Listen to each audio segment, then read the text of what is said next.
Salam, hər vaxtınız xeyir olsun. Bu videomuzda test 6'nın izahını verəcəm. Gəlin vaxt itirmədən keçək. Testimizin izahına. Bir nömrəli sualda nə deyir? Bizə deyir ki, f 2 çıxılsın 1 bərabərdir 2x üzərinə gəlinsin 3. Diqqətlə baxaq. Bizdən f'min bir də f'min tərsinin 10 olduğunu verib. Burada fm yaratmaq üçün x'in yerinə nə yazmalıyıq? X'in yerinə biz m üzərinə gəlinsin 1 yazsaq. Burada x'in yerinə m üzərinə gəlinsin 1 yazsaq. Bu birlər getsə fm qalar mı? Qalar. O zaman gəl x'in yerinə m üzərinə gəlinsin 1 yazaq. Olar f m üzərinə gəlinsin 1, x'in yerinə yazdım, çıxılsın 1 bərabər 2 vurulsun. X gördüyüm yerə m üzərinə gəlinsin 1 yazıram. Üzərinə gəlinsin 3. Oldu fm bərabərdir 2m üzərinə gəlinsin 5. Bunu tapdıq. Bizdən fm'i təkcə yox, bir də onun tərsini istəyir. Fm'in qiyməti əlimizdə var. Bax, bu bizim fm'imizdir. Bunun tərsini necə tapırıq? Məsələn, sənə desəm y bərabərdir 2m üstə gələk 5'in. Tərsini tap, necə taparsan? M ilə y yerini dəyişir. M, y. Daha sonra y tapırsan. Y bərabər m çıx 5 böl 2. Yaxşı. Bunun tərsi də bu şəkildə olur da. Bunun tərsi f tərsi m bərabərdir m çıx 5 böl 2. İnşallah burada çətinliyiz olmaz. Yəni yazdım. İnşallah qaranlıq qalan olmadı nəsə. Y ilə m'in yerini dəyişirik. Tamam mı? Başa düşməsəz bax mütləq şəkildə rəydə qeyd edin. İndi bunların cəminin ikisinin də cəmini 10 veribdir. Gəl bunları toplayaq. 2m üzərinə gəlinsin 5, üzərinə gəlinsin m çıxılsın 5 böl 2, cavab 10 etməlidir. Hər tərəf 2'yə vursaq 4m, hər tərəf 2'yə vururam, üzərinə gəlsin 2 dəfə 5'im 10, 2'yə vururam getdi m çıx 5, 2'yə də vurdum edər 20. 5m üzərinə gəlsin 5 20 edər. M də buradan tapsaq 3 olacaq. Düzgün cavabımız bir nömrəli sualda D bəndi. 2 nömrəli sualda bizə deyir ki, funksiyanın qiymətlər çoxluğunu tapın. Bu kəsir hissədir. Kəsir hissə 0 ilə 1 arasında qiymət alır. Yəni içinin nə olmağından asılı olmayaraq kəsir hissə 0 ilə 1 arasında qiymət alır. O zaman 5'i 0'a vursaq edər 0. Üzərinə gəlsək 8'i edəcək 8. Ən kiçik ədədimiz 8 alınır. Bax, ümumi olaraq bunu 0 götürdüm ha. 5'i 0'a vurdum. Yəni bu ən kiçik 0 alır. Üzərinə 8 gələndə 8 edər. Bir də 1'i almaz da. 5'i 1'ə vurdum indi 5. Üzərinə də 8 əlavə edəcəm 13. Amma almayacaq. Niyə? Çünki 1'i almır. Buradan inədim. 5 dəfə 1'i 5. Yəni bu ifadəni 5 götürdüm ən böyükdə. Üzərinə 8 13. İndi demək ki 13 ilə 8 arasında qiymət alacaq. Burada da ən kiçik qiymət 8. Sonra 9, 10, 11, 12. Bizdən bunların cəmini istəyirdi. Cəmini də toplasaq edəcək 50. Düzgün cavabımız A bəndi. 3 nömrəli suala gəl bir yerdə baxaq. Bizə funksiyanın artma aralığını istəyir. Funksiyanın artma aralığı 2 yolla da tapa bilərsən. Hətta bir neçə yolları var. Yollarından birini gəl istəyirsənsə deyim. Birinci yol törəmə üsulu ilə tapılır. Törəmə tapılarkən 2 gələr önə. Oldu 6x çıxılsın 4. Bərabər edirsən 0'a. Bax, diqqətlə qulaq as. Törəməni 0'a bərabər elədin. İndi x buradan nəyə bərabərdir? Oldu 4 bölək 6'ya. Yəni 3-də 2'yə. 3-də 2 ədədini qeyd edirsən. Artma aralığı deyəndə ümumiyyətcə törəməni 0'dan böyük bərabər götürəndə bu elə artma aralığıdır əslində. Yəni cavabının 3'də 2'dən müsbət sonsuzluğadır. Törəmə 0'dan böyük edəndə artma aralığını tapırsan. Kiçik edəndə azalma aralığını. Düzgün cavab A bəndə çıxır. Yox, göstəriş olsun deyə, yəni bir daha dəqiq gör deyə 3'də 2 burada qeyd olunur ədəd oxundu. Tamam mı? Daha sonra 3'də 2'nin deməli 3'də 2 törəmə tapılandan sonra bax törəmə tapmışam. Törəmə tapandan sonra 3'də 2'nin sağından bir ədəd qoyulur. Məsələn 1. Bir qiymətini aparıb yerinə yazanda bu ifadə edir müsbət. Demək bura müsbətdir, burada mənfidir. Bax. Buradan başlayırsan xətt çəksən. Bura azalır. Aşağı mənfi olduğu üçün. Artma olduğu üçün, üstə gəlmə olduğu üçün daha sonra bu şəkildə davam edirsən. 3'də 2'dən müsbət sonsuzluğa artır, mənfi sonsuzluqdan 3'də 2'yə kimi azalır. İkinci yol isə Təpə nöqtəsinin koordinatını tapmaqlandır. Çünki artma azalma aralığı bu şəkildə olur. Uyduruq bir şəkildə bu funksiyanın qrafikini çəkirəm. Tutaq ki, da məsələn səhv ola bilər. Funksiya nə zaman artır? Bu nöqtədən sonra artar da. Bunun bir eniş nöqtəsi var. Ən dib eniş. Bundan sonra artacaq. Bura qədər də azalacaq. Bu ən dib nöqtəyə biz nə deyirik? Təpə nöqtəsi. Yəni əslində biz buna M deyirik. Onda M-dən müsbət sonsuzluğa doğru artır, M-ə qədər də azalır. Gəl onda biz bunun M-ni tapaq. Təpə nöqtəsinin tapılma düsturu M bərabər mənfi B bölü 2A şəklində tapılır. 4 bölünsün 6-dan elə 3/2 edir. Təpə nöqtəsini tapdığımıza görə demək 3/2-dən müsbət sonsuzluğa artar, yəni A bəndi. 4 nömrəli sual biraz şifahi sualdır. 2 müsbət sonsuzluq aralığında azalandır. Azalan olması üçün kəsrli ifadənin azalan olması üçün məxrəci böyütmək lazımdır da, düzdürmü? Yəni 2-dən müsbət sonsuzluğa deyir. 3 versək, 4 versək, bax qiyməti artıra getsək, bura arta gedəcək. Buranın artmağı bizə cavabımın azalmağını gətirib çıxaracaq. Ona görə də 2-dən sonra nə qiymət verirsən ver, hər zaman artacaq və artdığı üçün də cavabım azaldığı üçün düzgün cavab A bəndi olacaq. 5 nömrəli sualda bizə deyir ki, bu parabola, uyduruq şəkildə bir parabola çəkək. Yəni əhəmiyyətli deyil nə dərəcədə düzgün olsun. Al, bir dənə parabola çəkdim. Bu parabola bu düz xəttdə, özü deyir, bu düz xəttdə, atıram bu bir düz xəttdə olsun. Deyir, bu düz xəttdə 2 nöqtəsində toxunar. Tutaq ki, 2 nöqtəsində toxunsun. Toxunduqları nöqtədə hər ikisinin aldığı cavablar eyni olmazmı? Bax, hər ikisinin aldığı cavablar eyni olar. O zaman 2 qoysaq bunun aldığı cavabla bunun aldığı cavab bərabər olmalıdır. Çünki sanki bu düz xətt olmasaydı, 2 versəydim bu alacaqdı, tutaq ki 3. İndi düz xətt olanda da yenə eyni qayda ilə 2 qoyanda bu xətt olmasa bu da alardı 3. Yəni kəsişmə nöqtələri, toxunma nöqtələri eyni cavab alar. O zaman x-in yerinə 2 qiymətini qoysaq, hər ikisi üçün eyni cavab ödəməlidir. X-in yerinə 2 verib bir-birinə bərabərləşdirək. 2p çıxılsın 5 bərabərdir. 2-nin kvadratı 4 çıxılsın 2p çıxılsın 1. Buradan 4p bu tərəfə göndərdim, bərabərdir. 4-dən 1 çıxanda 3, üzərinə də 5 əlavə edəndə 8. P-nin qiymətini buradan 2 tapmış olduq. P-ni 2 tapdıqdan sonra fx bərabərdir. X-in kvadratı çıxılsın, px çıxılsın 1-də. P-nin yerinə 2 qiymətini yazaq. Bizə bu ifadənin ən kiçik qiymətini soruşur. Ən kiçik qiyməti tapmaq üçün bunu vahid bir kvadrat halına gətirəcəm. Yolları müxtəlifdir. İstəyirsən n-lə tap, n-in düsturu var, mənfi d bölək 4a. İstəyirsən m-lə mənfi b böl 2a ilə tap, apar qiyməti yerinə qoy. Mənim ən çox istifadə etdiyim metod budur. Gəl səndən bunu bölüşüm. 2-nin yarısını götür, 2 çıxılsın 1-in kvadratı. Yazdım. 2-nin yarısının kvadratı. Çıxma olduğu üçün çıxmaq, bir də kvadrat. İndi bunu açanda bunun kvadratı birinci ilə ikincinin hasının 2 misli var. Hər zaman burada duranın kvadratını çıxıram. Niyə? Çünki artıq üstə gələk 1 yarınacaq, onu çıxdım. Bir də çıx birimiz çöldə var, o dedir çıx 2. Bax, için 0 edənə m deyirsən, çöldə durana n deyirsən, n etdi mənfi 2. Bizdə ən kiçik qiyməti mənfi 2 oldu.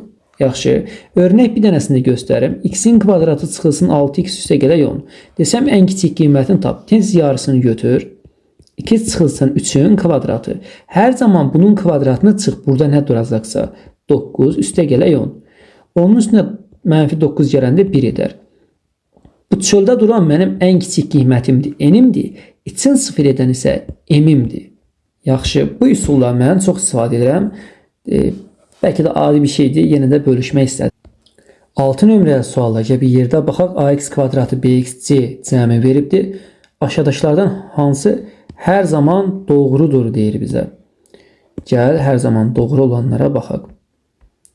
Parabolamızın qolları aşağı olduğu üçün A-mızın qiyməti mənfidir. Y oxunu yuxarıda kəsdiyi üçün C-mizin qiyməti müsbətdir. Düzdür? Gəl bunun üzərində qeyd edeyim. A-mız mənfidir. C-miz yuxarıda kəsdiyi üçün müsbətdir. Parabola Y oxunu kəsdikdən sonra aşağı enmə baş verdiyi üçün B-miz də mənfi olacaq. İnşallah bunu kitabdan düzgün köçürmüşəm. Hansı hər zaman doğrudur?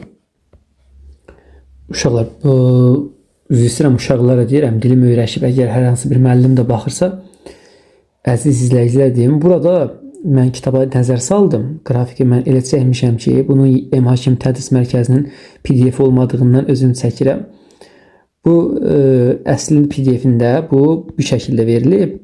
Hardasa belə gedir, sonra belə əyilir, tamam mı? Belə əyilmə baş verir, biraz gedir. Yəni bu sanki bir təpəcik var burada. Y-i kəsəndən sonra B-yə baxırıq da, Y-i kəsdikdən sonra yuxarı davam edirsə, B-miz müsbətdir.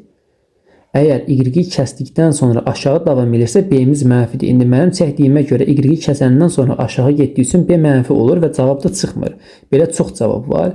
Ona görə qrafikə nəzər saldım. Orada bu şəkildə verir. Qrafik bir damcı yuxarı gedir. Tamam. Y-i kəsəndən sonra yuxarı getdiyi üçün B-miz müsbətdir. Siz kitabdan baxa bilərsiniz. Narahat olmayın.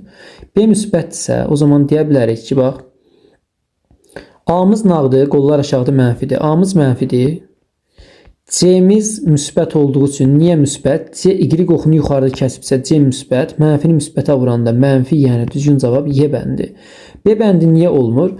Məsələn, qollar aşağı olduğu üçün A mənfidir, amma B-miz müsbətdir dedim. Mənfini müsbətə böləndə mənfi eləməlidir. Bu variantların heç biri ödəmədiyinə görə düzgün cavab E bəndi olur. Burada da yenə qrafik özüm belə səhv çəkdiyim üçün üzrlü hesab edərsiniz. Gəlin baxaq 7 nömrəli suala. Yadda saxlayın. X oxunu kəsilən nöqtələr hər zaman bizim tənliyimizin kökləri olacaq. Bizim tənliyimizin kökləri -1 ilə 2-dir. Yəni x1 bərabərdir -1-ə, x2 bərabər 2-yə. Y oxunu kəsilən nöqtə isə bizim C-miz sayılır. C bərabərdir 2. Viye teoreminə görə köklərimizin hasili C bölünsün A-dır. Köklərimiz əlimizdə var hal-hazırda. -1 2-yə vuranda -2 bərabərdir C bölək, yəni 2 bölək A-dan. A-nı burada -1 taparıq. A-nı -1 tapdıq. Daha sonra ikinci düsturumuz köklər cəmi bərabərdir -B bölək A-ya. Köklərimiz 2 ilə -1. Topladığımız zaman 1 bərabərdir -B bölünsün A. A-mızın dəyəri -1-dir. A-nın yerinə -1 yazdım. B-nin də qiymətini 1 tapmış olduq. Bizdən indi bu üçünün cəmini istəyir. Bunlar gedər. Düzgün cavabımız 2, yəni E bəndi. Gəlin baxaq 8 nömrəli sual. 8 nömrəli sualda bizə verilmiş funksiyanın ilk öncə gəl tənliyini quraq. Parabolanın tənliyinin qurulmasının yolları müxtəlifdir. 2 dənə yol var əsas. Biri var köklərə görə tənlik qurmaq, bir də var təpə nöqtəsinə görə tənlik qurmaq. Bu iki nöqtəsi bizim həm kökümüz, həm təpə nöqtəmizdir. Mən bunu təpə nöqtəsinə görə quracağam. Təpə nöqtəsinə görə tənliyinin qurulması A vurulsun 2 çıxılsın m-in kvadratı üzərinə gələnsin n düsturudur ki, bizə təpə nöqtələri verilərsə tənliyimizi qurmağa kömək edir. Burada m-imiz bizim 2'dir. O zaman m-in yerinə 2 yazaram. N-imiz isə y oxu üzərində olmalıydı. N-imiz olmadığından təpə nöqtəmiz ilə 2-nin sıfıradır. N-i silirəm. Qaldı burada A-nı tapmaq. A-nı necə tapacağım? İndi y oxunu kəsən yerdə x-in dəyəri 0-a bərabərdir. Bunu inşallah bilirik. X-in qiyməti 0-dır. X-ə 0 versək cavabımız 4 olmalıdır. Yəni 4 bərabərdir A vurulsun. X-ə 0 versək -2 kvadratı 4. Buradan A-nın dəyərini 1 taparıq. A-nı 1 tapdıqdan sonra yerinə yazsaq vəssalam tənliyimiz hazırdır. Y bərabərdir 2 minus 2-nin mötərizə kvadratı və yaxud da açıb da bu şəkildə yaza bilərsiniz. İndi bizə deyir ki o BC kvadratının sahəsini tap. Bu kvadratda hal-hazırda gördüyümüz bu fiqur. Bir dəqiqə. Bunu sildim. Onsuz da hər birimiz gördük. Bax bu fiqurun kvadrat olduğunu bizə deyir. Kvadrat nə deməkdir? Hər tərəfi eynidir. O zaman buradan bura qədər məsafəyə bir x desəm, buradan buraya qədər də məsafə x olar. Əslində bu y-in cavabıdır, düzdür? O zaman belə çıxır ki biz x versək cavabımız da x çıxmalıdır. Yəni buradan bura eyni olduğu üçün eyni cavablar çıxmalıdır. O zaman y-imiz də x-dir, x-imiz x olduğu zaman x-in yerinə x yazsaq cavabımız bu y-imiz də x edəcək. Bərabər edirəm x-ə. Bu tənliyi həll etsək x-in kvadratı çıxılsın 5x üstə gələk 4 0 edər. Köklər hasili 4 cəmi 5 edən ədədlərimiz 1 ilə 4 olacaq. X-imiz 1 ilə 4'dür. İndi biz nə edəcəyik burada? X'in qiymətini 1 götürəcək əlbəttə ki. Niyə 1 götürürəm? Çünki 2-nin solunda olsa 4 olması halı yoxdur. Demək ki, burada qiymətim 1-dir.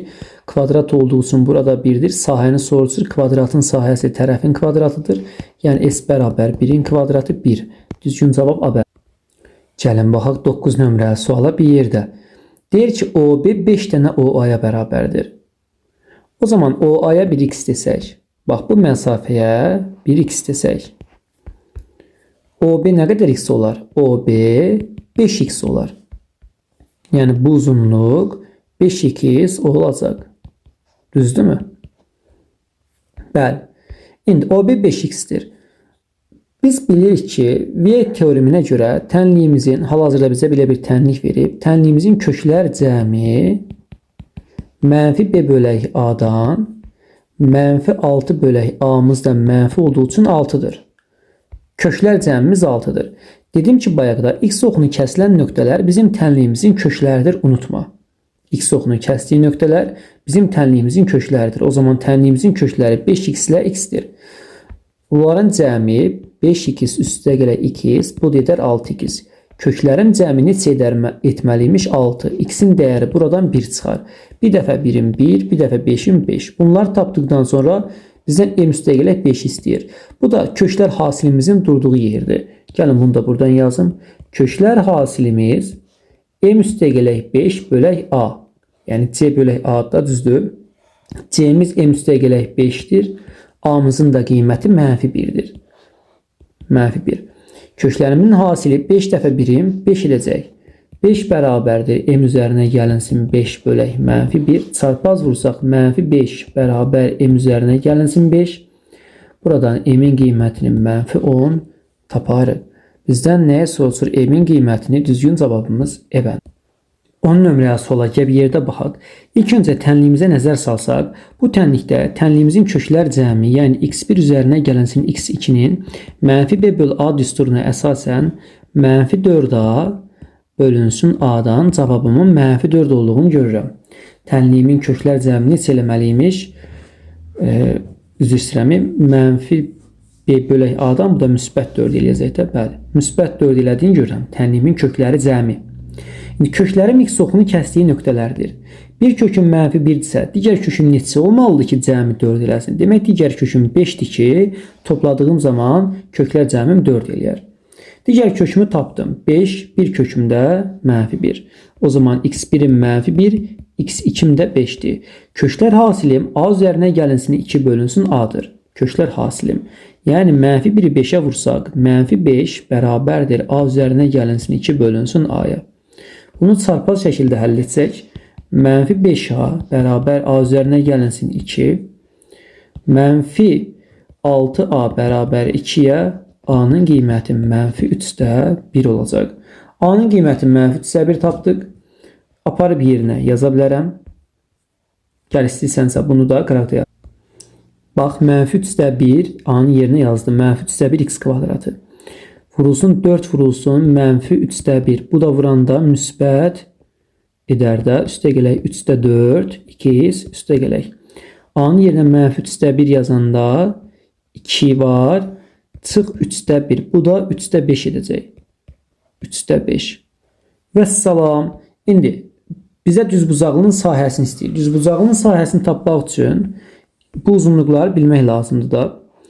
Bu hansı nöqtədir? Y-i kəsən yer. X-ə 0 versək cavabı taparıq. X-ə 0 versəm cavabım çıxacaq 3-də 5. Demək, bu uzunluq 3-də 5-ə bərabərdir. Aydın oldu. İndi mənə nə lazımdır? Mənə ikinci bir yer, bu hissə lazımdır ki, bu uzunluğu tapam. Bu nöqtə elə bir nöqtədir ki, bu nöqtədə də x-imin 20-min cavabı, x-ə nə versəm, bax bu nöqtə elə bir nöqtədir ki, x-ə o qiyməti verəndə cavabım yenə 3-də 5 çıxır da. O zaman gəl onu da tapaq.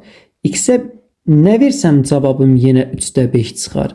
Bu 3-də 5-lər gedər, qaldı mənfi 3-də 1 x kvadratı üzərinə gələnsin 3-də 4 2 0 edər. 3-də 4 x bərabərdir 3-də 1 x kvadratına.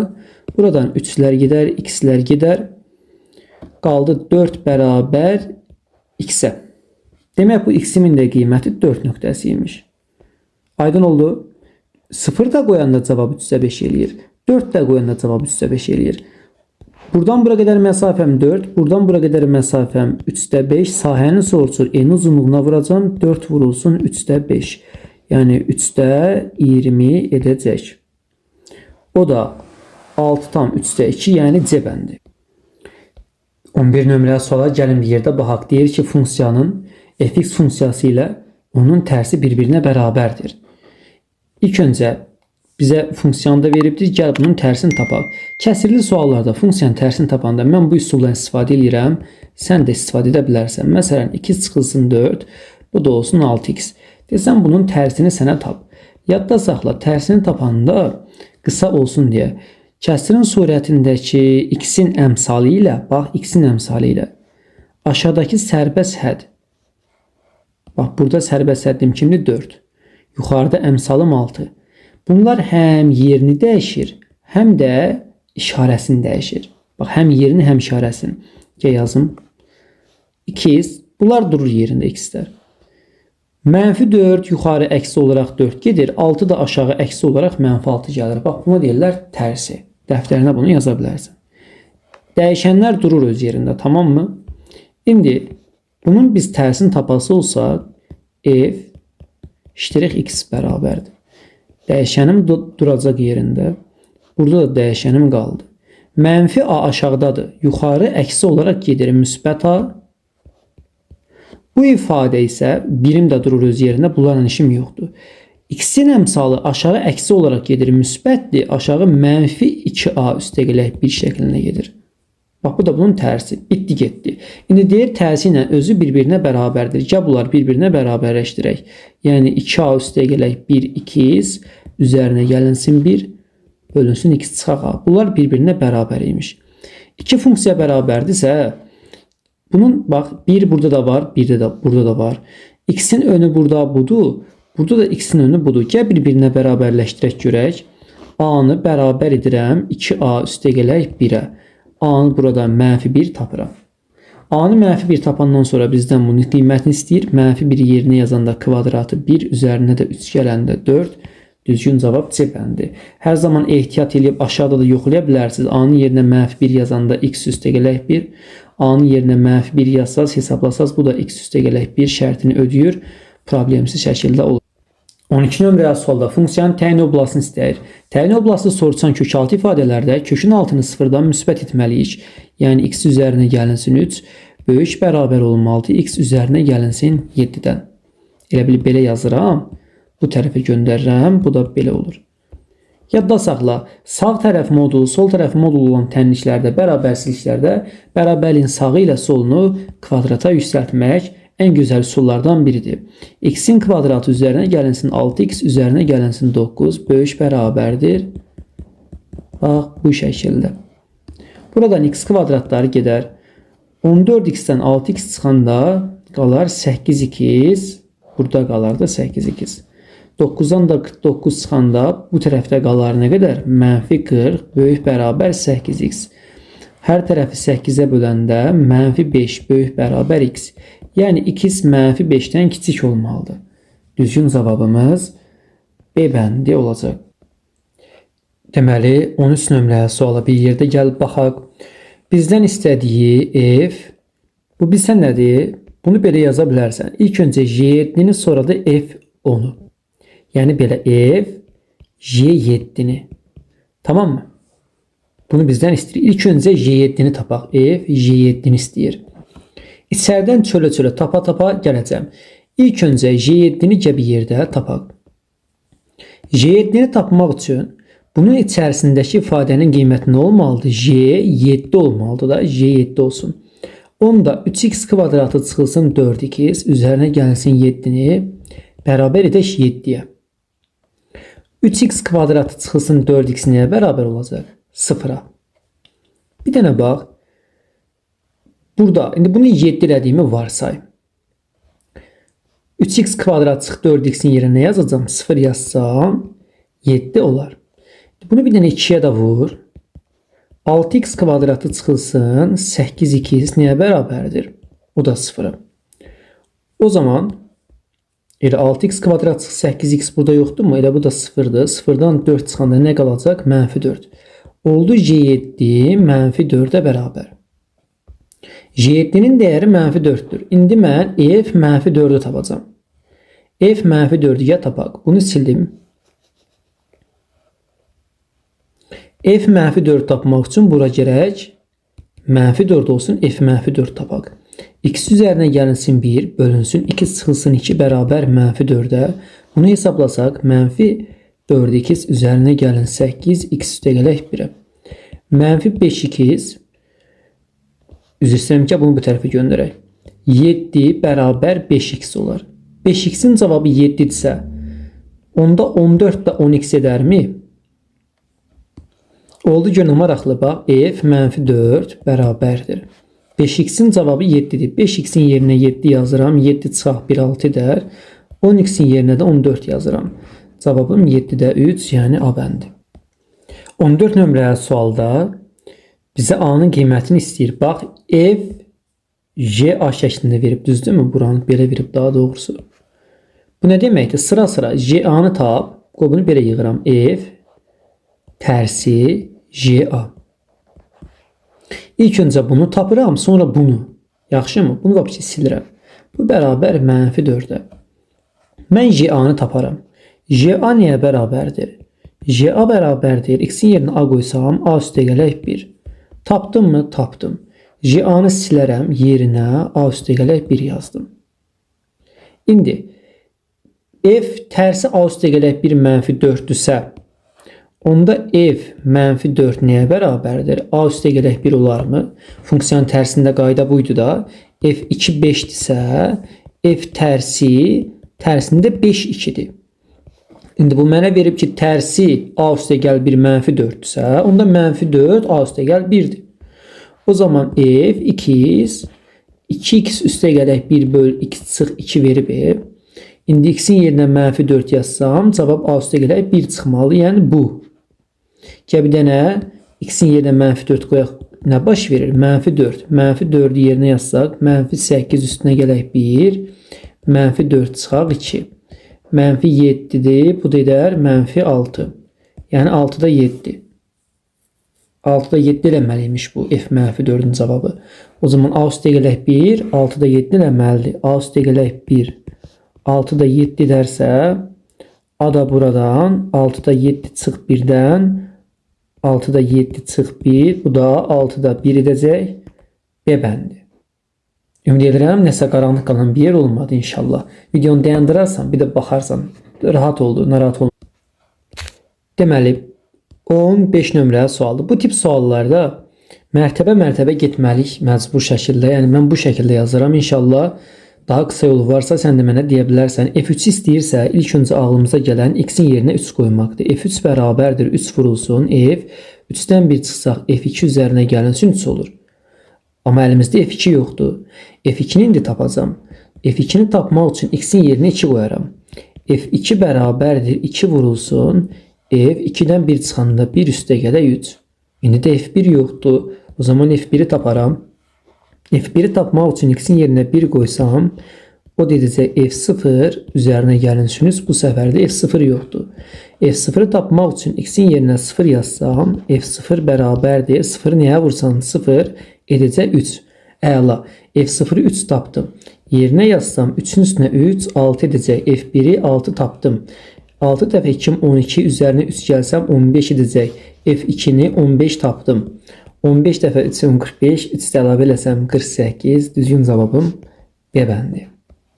16 nömrəli sualda deyir ki, bütün ədəd oxunda təyin olunmuş, deməli, azalan tək funksiyadır. Bütün ədəd oxunda təyin olunmuş, azalan tək funksiyadırsa, ümumiyyətcə azalan funksiyalarda yadda saxla. Məsələn, bir dənə azalan funksiya çəkim göstərim. Azalan funksiyalarda qiyməti artırdıqca cavabım azalmağa doğru gedir. Yəni x1-in aldığı cavab, yəni x2 daha böyükdür də əslində x1-dən. Düzdürmü? Amma x1-in aldığı cavab daha böyükdür. Məsələn, bu 2 olsun, bu 8 olsun. Normalda 8 2'dən böyükdür, amma 2'nin aldığı cavab 8'in aldığı cavabdan böyükdür. Yəni f2 f8'dən böyükdür. Anormallıq var. Hardasa belə anormallıq görsən, bu azalan funksiyaya xas bir şeydir. İndi -2 -3'dən böyükdür, normaldır. 10 da -10'dan böyük, normaldır. Amma -7 -6'dan böyük deyil. Azalan funksiyada bu ancaq baş verə bilərdi. Düzgün cavab D-bəndi. 17 nömrəli suala bir yerdə baxaq. Fx funksiyasının x kvadratı funksiyasının üfüqi istiqamətli m vahid paralel köçürsək alınan qrafik -2 16 nöqtəsindən keçdiyini göstərir. Üfüqi nə deməkdir? İlk öncə uyduruq bir şəkildə bir əhəmiyyətli deyil, bir parabola çəkək. İndi uyduruq çəkməyəcəm. X kvadratı budur, yəni sadədir bu. X kvadratının parabolanın qrafiki budur.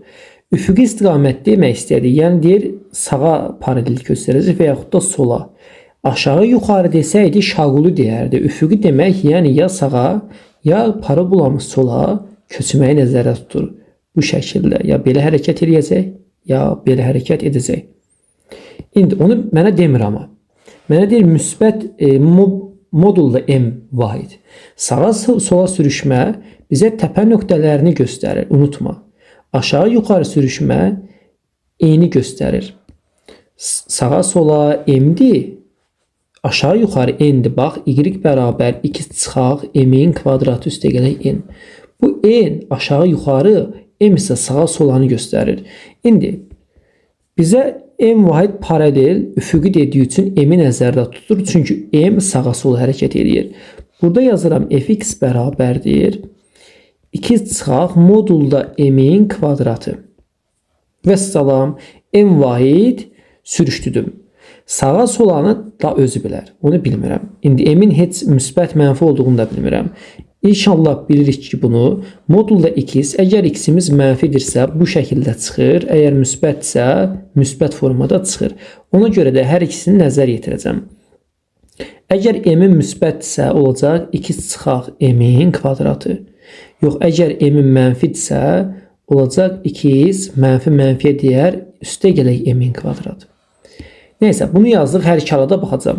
Deyir, -2 16 nöqtəsindən keçir. Yəni, x-ə -2 versək, cavabımız 16 olmalıdır. Cavab 16 olmalıdır, x-ə -2 versək. Düzdürmü? Gəl bunu hesablayaq. Nəyin kvadratı 16 edər? Ya 4'ün ya -4'ün. O zaman -2 çıx m ya 4'dür. Buradan -m'i tapsaq, m bərabərdir -6'ya ya da -2 çıxılsın m -4'dür. Buradan m'i tapası olsaq m dedəcək 2. Düzdürmü? M'in 2 dənə qiymətini tapdıq. İndi gəl yuxarıdakını həll eləyək. Bu x'in yerinə -2 qoysam cavab 16 eləməlidir. -2 üstə gələk m nəyin kvadratı 16 eləyər? Buradan yazım. Ya 4'ün buradan m'i tapası olsaq 6 çıxar. Ya da -2 üstə gələk m -4 də ola bilər. M'i buradan deməli nə taparam? -2 taparam. M bu qiymətləri ala bilər.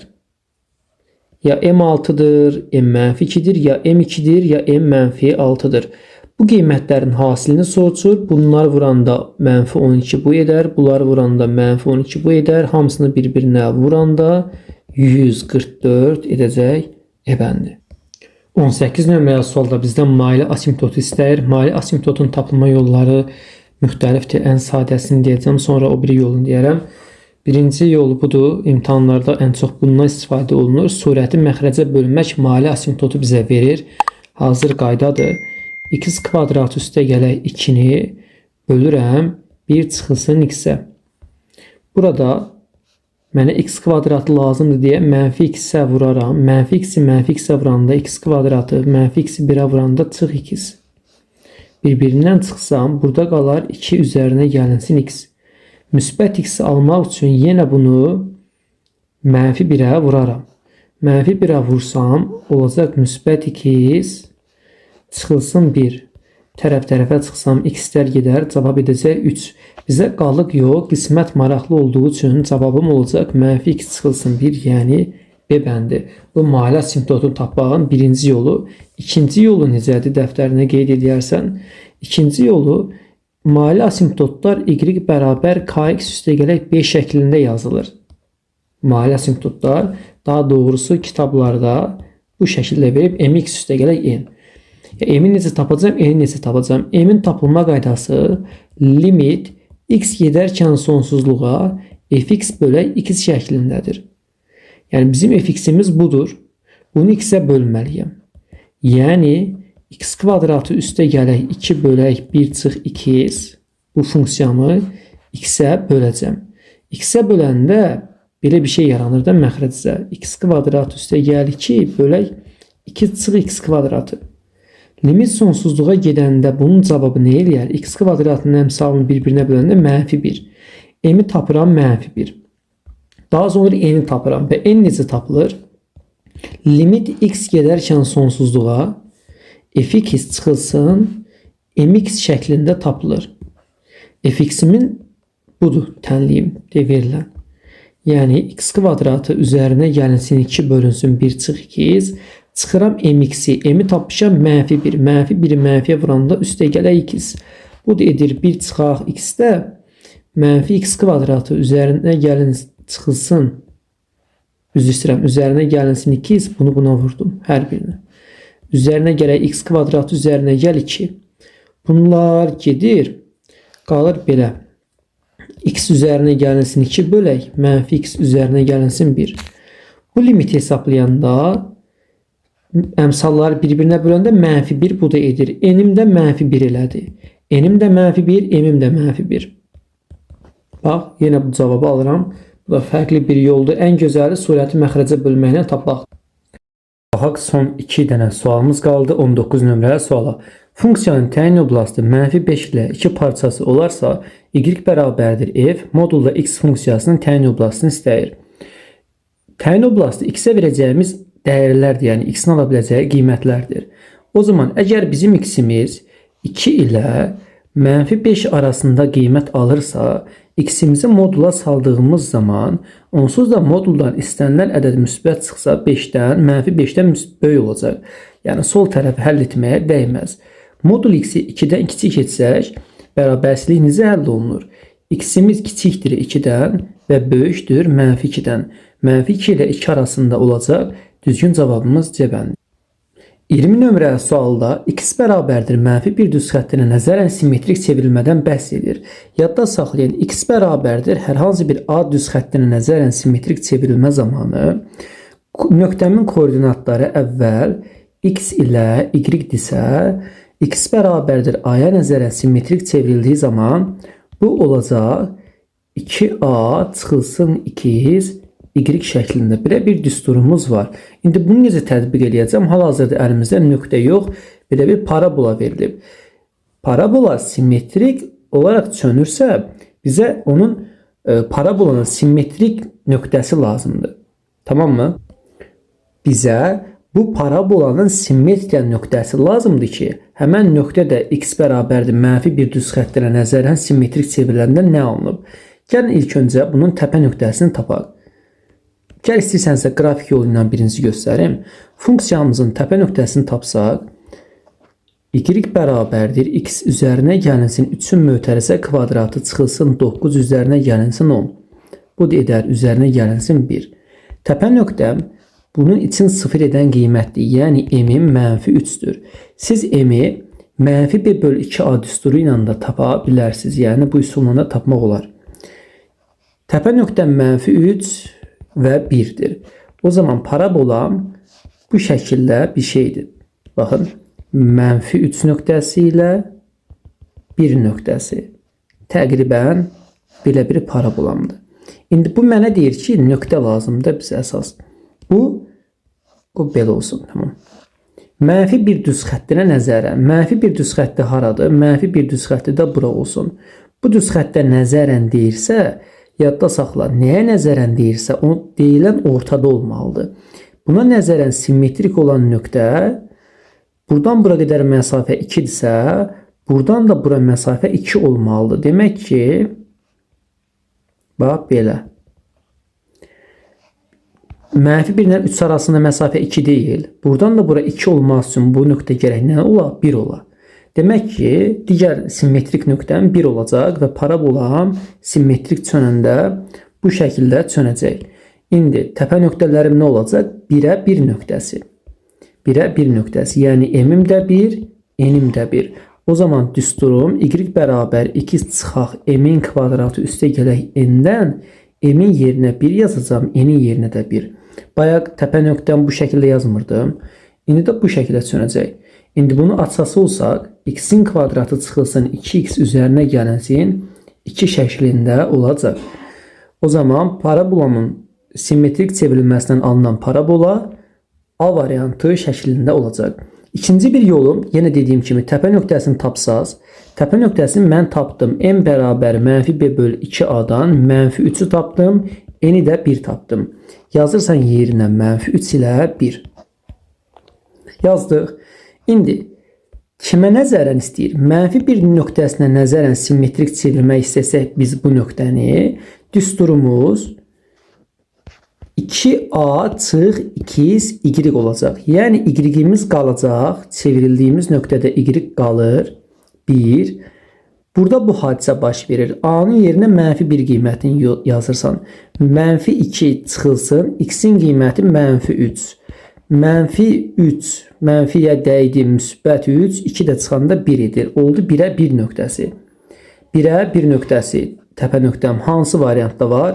A variantı var. Beləliklə test altının izahını da yekunlaşdırdıq. Əgər video faydalı oldusa, öz fikirlərinizi rəylərdə bildirməyi unutmayın. Videonu bəyənərsəniz də bizə dəstək ola bilərsiniz. Allah amanında özünüzdən müğayət olun.